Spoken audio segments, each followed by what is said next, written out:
फिर आपने क्या सोचा बिश्नोई जी? प्रोटेस्ट करने से पेट नहीं भरता बाबू। और जब सरकार को हम किसानन की सुननी नहीं है तो काय बकत खोटी करे। एक बार बताइए, इस कद्दू को कितने में बेचते हैं आप? 30 रुपया में। क्या? अंबानी का कॉन्ट्रैक्टर खरीदा था। और कभी कभी 5-10 रुपया ज्यादा भी मिल जाते हैं। 30 रुपए से कम नहीं होगा बाबूजी। रिलायंस स्मार्ट में इसकी इसकी कीमत 100 रुपए से कम नहीं होगी। अगर तुम लोग मोदी जरा कम करते तो इस तरह घाटे में नहीं जाते। करण जी, देखो आज के जमाने में सरकार चुनना भी बहुत जरूरी है। क्यों पंडित जी? बिल्कुल, बहुत। क्योंकि सही सरकार चुनकर ही आप किसान होने का सही मान पा सकेंगे, अपनी फसलों की सही कीमत पा सकेंगे। जुमले मत बताइए, हमें और जुमले मत बताइए। अरे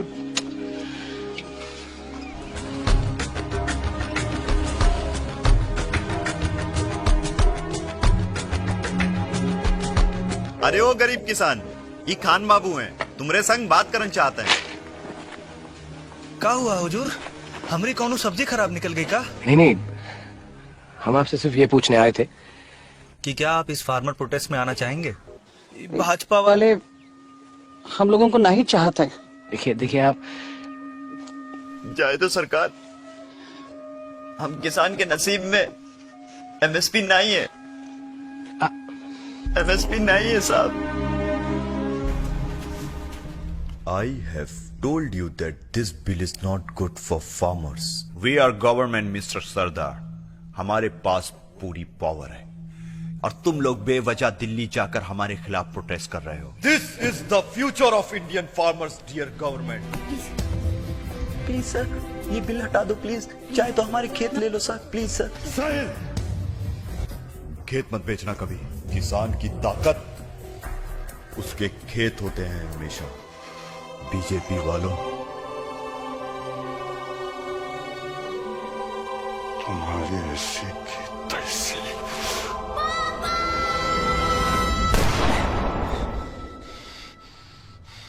सर, मैं इस प्रोटेस्ट का हिस्सा बनना चाहता हूँ। तुम मेरे साथ रहो रीस। लेकिन हमें इस काले कानून का नामो निशान मिटाना है सर। किसानों का यह आंदोलन कामयाब होगा। आज सरकार की हार होकर रहेगी। आज अगर हम किसानों के साथ खड़े नहीं हुए तो सब खत्म। तो मैं आपके साथ हूं।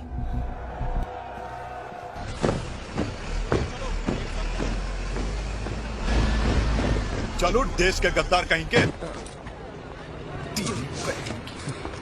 एक देश के नागरिक से ऐसे बात करने का कोई तरीका नहीं है, समझे तुम? जो इंसान मोदी जी के कामों पर सवाल उठाता है मैं उसे इसी तरह से बात करता हूँ। गद्दार कहीं के। 1 मिनट रुको सार्जेंट। कहिए क्या प्रॉब्लम है अली भाई? तुम यहाँ किसानों की प्रोटेस्ट में कैसे टपक गए मेरे भाई? क्या लिया था? अफीम गांजा या राइडिंग करके आ रहे हो?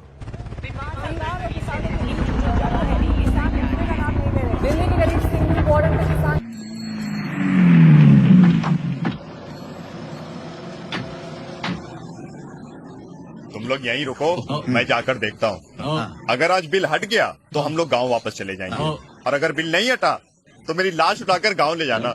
राम नाम सत्य है। ओए रुको यार, कानून तो हटने दो।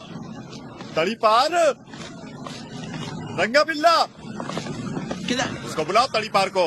बोलो किसान आए हैं बिल हटवाने। आज अगर किसानों का बिल नहीं हटा तो जितनी गोलियां इस बंदूक के अंदर सबकी सब उतार दूंगा अपनी खोपड़ी में। नहीं, ऐसे मत करना। वो मोदी तो निकल गया। कहाँ निकल गया? वो प्रोटेस्ट में गए किसानों से बात करने। हाँ। वो फिर मैं प्रोटेस्ट को भागता हूँ। नहीं तो फिर उसे कोई बहाना मिल जाएगा। वो गाड़ी स्टार्ट करो। ओए बैठो छेदी, दिल्ली जा। हम एनआरसी में हारे, हम सीए में हारे। अगर हम आज हार गए तो हमें दोबारा प्रोटेस्ट करने का मौका नहीं मिलेगा। तो आज हमारा जीतना जरूरी है। हम 2 मिनट में प्रोटेस्ट पर निकलेंगे। डर लगना एकदम जायज है, पर याद रखो डर लगेगा तभी बहादुरी दिखाओगे। एक बात बताओ रंगीला। हाँ बोलो ना भाव। इस देश में ना जो लोग प्रोटेस्ट करने के लिए जाते हैं उनका कुछ नहीं हो सकता, और जो लोग राजद्रोह, देशद्रोह, पीएम केयर फंड जैसे घोटाले करते हैं लोग उन्हें नेता बना देते हैं। मुझे ताज्जुब नहीं होता कि हमारे देश में अंधभक्तों की संख्या दिन प्रतिदिन बढ़ती जा रही है। मेरे जैसे कैनेडियन को जब अच्छी पिक्चर नहीं मिल पाती है तो कंटाल में आके क्या बन जाते हैं? अंधभक्त बन जाते हैं। सही कह रहे हो भाव।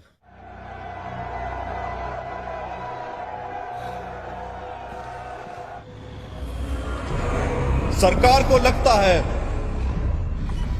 कि हम जीत नहीं सकते। सरकार को लगता है कि हम इस काले कानून पर आवाज नहीं उठाएंगे, लेकिन हम आज तैयार हैं देश के किसानों की इस आखिरी जंग के लिए। अगर इस बार हम हार गए तो इंसानियत दम तोड़ देगी। मैं जब भी तुम्हें देखता हूं, इस सरकार के दिए हुए जख्मों के निशान नजर आते हैं।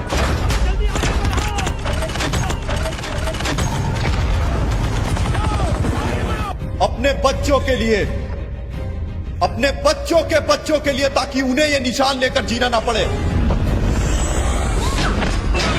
उन्हें पता चलेगा कि हम कौन हैं, हमने इस देश के लिए क्या किया था, कि हमने हार नहीं मानी, हमने हथियार नहीं उठाए, बल्कि शान से खड़े हुए आज इस प्रोटेस्ट पर, इस खंड में अपना सब कुछ कुर्बान करने के लिए, ताकि वो आजादी से जी सके।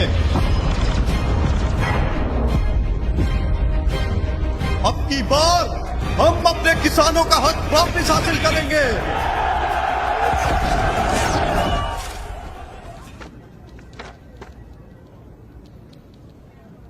क्या बकवास है, ये भी सब बेकार है। मैं इन सबके तुम्हें 2000 दूंगा। पहला पन्ना फाड़ दो, उसकी जगह ये तस्वीर लगाओ। हेडलाइन क्या है? देश के किसान हीरो या हमारे देश के लिए आतंकवादी। आतंकवादी?